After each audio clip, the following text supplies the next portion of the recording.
Hi, this is Corey Franklin with Remembering the Past, the show where we talk about people who've died recently who've had a profound effect on our history, our society, or our culture. And tonight we're going to start out with Murrey Marder, a Washington Post reporter who died recently at the age of 93. And Murrey Marder was actually the first reporter to discredit Senator Joe McCarthy in his exaggeration of communists in the American government in the early 1950s, and that his investigation into the infiltration of communists into the Army was actually a sham. Although today it's generally attributed to Edward R. Murrow, it was actually Murrey Marder who was the reporter who began the fall of Senator Joe McCarthy. Here's a documentary interview with Murrey Marder which explains what was happening during the McCarthy era. It's time for the Longines Chronoscope.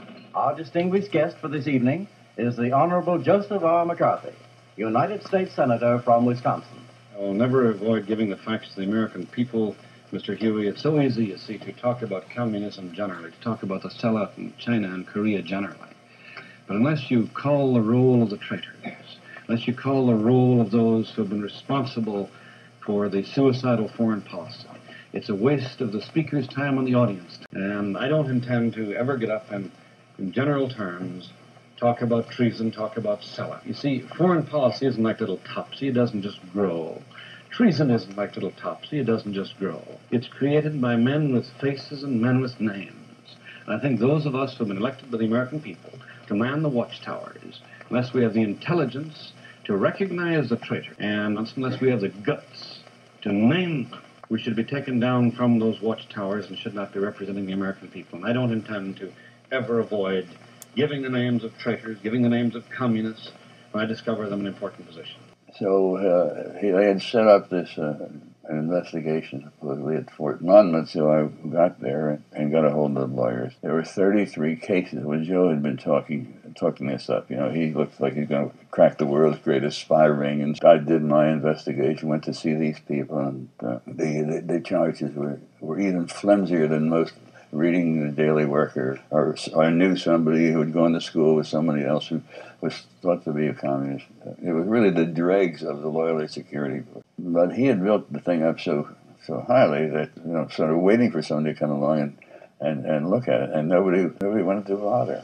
Senator, what is the net result so far of your investigation into possible security leaks at Fort Monmouth? I think perhaps one of the most encouraging things is that they know now that they have a Secretary of the Army who will back them up when they suspend communists and suspected espionage agents.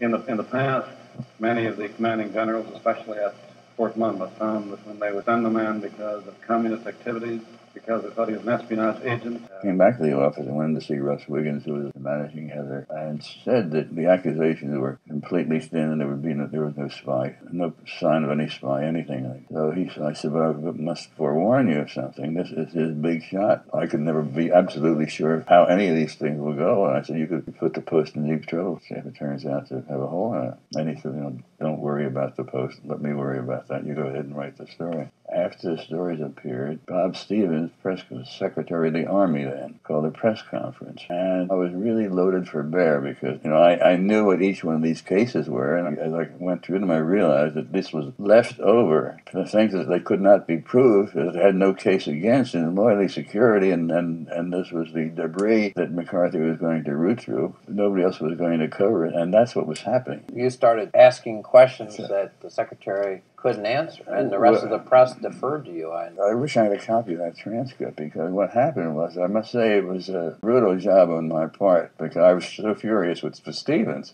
You're in a situation where the Secretary of the Army is standing there. Getting beaten by me. Getting beaten by you. He finally acknowledges that, in fact, there's no real evidence about any of these 33. That's right. And that's huge news. And that sets up the Army hearings. That's the famous. Right. That's right. I had a duty, but before sundown, when we know of anyone serving the communist cause, we let the... And the television coverage is actually not a small thing here. McCarthy had never been exposed on television. This was the first time anyone saw him up close. Well, that's right. And been saying for years, arguing with my colleagues about that it was important to get McCarthy on television. The public had to see what this operation was like and see this fellow in action. And, you know, the falsetto it goes into. And it worked. As a matter of fact, it was the biggest television event of its time. Anything that personalized, that sort of a double shock effect. Whether you knew that he was a member of that communist organization or not, I don't know. As a point of personal privacy, I'd like to finish this. Senator, look you down enough. Have you no sense of decency, sir? At long last, have you left no sense of decency? As far as I am aware, no communist agent was ever unearthed by Joe McCarthy. After all that, all the names, all the lives that were ruined, that's all the hearings, all the investigations. Absolutely none. At that moment, covering McCarthy the way you did for 3 or 4 years, deep in the trench, I think it was 4 solid years, and it was intense beyond words, it sounds like. Long days, leaving at midnight, doing research. You were an irritant to McCarthy and to his people just by doing your job, and it had to be enormously difficult and frustrating and rewarding simultaneously, I would think. I would often be in the office till 10 or 11 o'clock at night trying to get somebody's response to a charge in the next edition of the paper. And my colleague Phil Potter, he would say, well, what do you think we're accomplishing? I said, we have to operate on the premise, the only premise I know of, that if you keep putting enough light on a situation, it will hopefully have some consequence. Something will happen as a result of it. He said, what the hell do you think is going to happen out of this? I said, well, eventually people are going to see what this is like and be repelled by it. If they understand what is happening. And well, what's that going to do? I said, well, that makes him a subject of ridicule. Well, who the hell? He doesn't care if anybody ridicules him or not. I said, yes, he will. He will, because if you have somebody whose stature is so degraded that way, eventually the time will come when he'll just sort of disappear and people will pay no attention to him. Which is what happened. He drank himself to death. Drank himself to death. He can only operate on the only journalistic premise that I know is that it has some effect. And if it doesn't have an effect, we should all be in the bottling business or something. It took a lot of guts for Murray Marder to take on Joe McCarthy in the early 50s. McCarthy was that powerful. By the way, the lawyer who took down McCarthy there was Joseph Welch, who played the judge in Anatomy of a Murder. We talked about him in the Ben Gazzara podcast, and you can see that whole thing in the video Point of Order. It's a very good documentary. We're going to move on now to Herbert Stryker, a.k.a. Harry Reems, who died recently at the age of 65.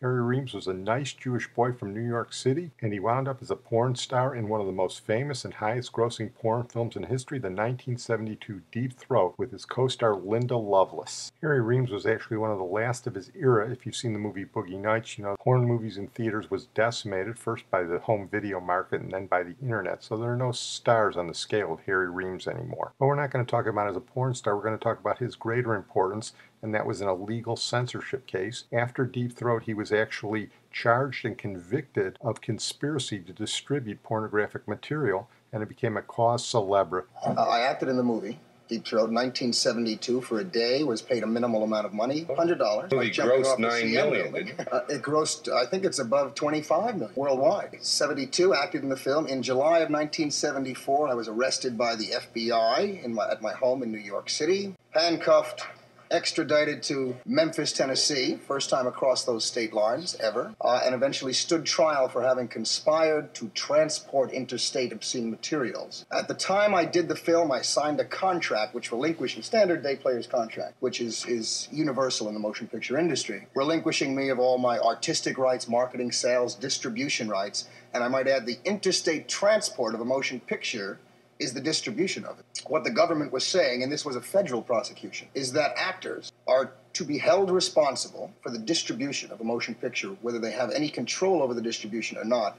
And in effect, what they're really saying is that any artist, whether you're an actor or a director or a sculptor or writer, after you sell your work, just as I had signed a contract and sold my work for certain remuneration, you can be held responsible for its appearance, for where the new owner takes it, whether it's 5 years later and 4,000 miles away under the conspiracy laws. And that's what I was convicted of, conspiracy. The artist can be held responsible for its appearance in a community where it might violate the moral ethic. Well, why not Linda Lovelace? Well, as it turned out, Linda Lovelace was granted immunity to appear as a friendly witness for the government. She did not appear in the courtroom. When she was being served her subpoena, she went underground and did not resurface until after the trial was over. It turned out from evidence that came out in the courtroom that she had knowledge of each and every individual in the courtroom, all of the defendants. She had certain business dealings over the years. She had promoted the movie and made personal appearances and had contact and knew of each defendant's activity or role within the conspiracy. So she was a key witness for the government, as was Jerry Damiano, the producer, director, writer, editor, conceiver, the man who really manufactured the thing. He was also a key witness for the government in that he had knowledge of everyone on trial. I stood in a courtroom and was convicted of a crime along with 11 other people who I had never met before in my life. Of conspiring with them. Of conspiring with them, right. I think I was being used as an example, to set an example for other actors, other directors, people connected with the production end of a motion picture, to not experiment with sexuality as an avenue of creativity for fear of potential jail. I now face 5 years in jail. Well, he was convicted, but the conviction was ultimately overturned, even though it ultimately ruined his life. He couldn't get legitimate roles. He tried to get a role in Grease, and he was turned down for it. For a while, he became an alcoholic, ultimately wound up selling real estate, and got religion. Here's one of his defenders, Alan Dershowitz from Harvard, debating the case with William Buckley from Yale. In 1972, a young actor, or more properly a young exhibitionist, who calls himself Harry Reems, spent a day in a studio in Miami performing varied sexual acts before a moving picture camera and accepted a check for $100, which is less than he'd have got as a gigolo working the same shift. But it turned out that the movie he helped make was Deep Throat, one of the all-time big money winners in the hard porn circuit. The feds decided this time to move and invoked a law against commerce and obscenity. They nabbed him in Memphis, prosecuted him, and he was found guilty. As could have been predicted, his case has been transmuted into a free speech case, and he's got professors from here and there saying if Harry Reems goes to jail, so will the author of the Song of Solomon, or anybody else who writes about smog in Los Angeles. The lead lawyer in the case is Mr. Alan Dershowitz, professor of law at Harvard, former clerk to Supreme Court Justice Arthur Goldberg. Mr. Reems has been doing the lecture circuit to raise money to pay his legal bills and making the case for the First Amendment, rather like Fannie Hill, arguing in favor of the Interstate Commerce Clause. I should like to begin by asking Mr. Dershowitz whether he has pitched to the porno tycoons for the legal expenses. No. First of all, the legal expenses are very much a part of the whole problem in the case. The strategy of the government often is to, knowing that they're going to lose the battle, hope to win the war by financially bankrupting those who would make films of this kind or of others in the same genre. The attempt, and it's been used widely in, for example, the prosecution against Hair, the musical, the people who bring the prosecutions know that they're going to lose the case, but by hoping to bankrupt the enterprise before it can get off the ground, they think they're going to win the war that way. So it's a very important issue to make sure that somebody like Mr. Reems has enough money to at least pay his legal expenses, putting aside fees, just the expenses, which mount up to the tens of thousands of dollars. The tycoons, of course, have nothing to do with this case. The uniqueness of this case is that it's a prosecution against Mr. Reems. No, but they have a tremendous interest in his winning the case. I'm not sure. Some of the basic arithmetic I saw on the subject was there are about 15 million people who spend about $30 a piece on hardcore. That makes $450 million. We know how much money Deep Throat is made. So why wouldn't the producers who make that much money back all legal maneuvers to make it possible for them to have a sequel? Well, first of all, winning the case for Harry Reems will not necessarily make it easier for producers of pornography to disseminate their material. Well, how many defendants are there? There are 16 or so, but I'm representing only Mr. Reems. The issue in this case for me is the very important issue of the scope of the conspiracy law in this country. That is, whether Mr. Reems, who for one day's work in 1972, making a film which he completed, had nothing to do with transporting it in interstate commerce, can get hooked up in the web of conspiracy law as a conspirator to events that he had no part in, with people who he never met, in an act, that is, transporting a film in interstate commerce, which he had no interest in. It seems to me extremely unlikely that anybody who did what he did during that day in 1972 found that somehow the whole product was inconsistent with his spiritual intention during his appearance. I understand what you're saying about the conspiracy law, that it's a tricky law, but what I don't understand is really why there should be any shortage of funds, because if the court succeeded in respect of Mr. Reems, what would result is people refusing to unfrock for pornographers. Now, that would be terrible, wouldn't it? And then, how would they make a pornography? Or, as a matter of fact, there are 400 movies featuring beasts. And would they be reduced to those? Of course, you make a point that everybody in the entertainment industry has an interest in free expression and has an interest in seeing that the government doesn't try to serve as A, super censor, but B, even more importantly, trying to throw actors in jail for acts which were perfectly lawful at the time they were done. Leave it to William Buckley to throw out the bestiality argument. We're going to move on now to Bobbie Smith, who died recently at the age of 76, and he was a lead singer of the Spinners. Spinners were one of the great underrated rock groups of the 70s, and Bobbie Smith is one of the great underrated rock and roll singers ever. Originally the Detroit Spinners, a Motown group discovered by Harvey Fuqua, a name that keeps coming up, everywhere from Phyllis McGuire to Nick Ashford. Everybody knew Bobbie Smith had a great voice, and this is what they sound like in the early 60s, not too different from a bunch of other Motown groups. Don't you know that it hurts? Don't you know that it hurts?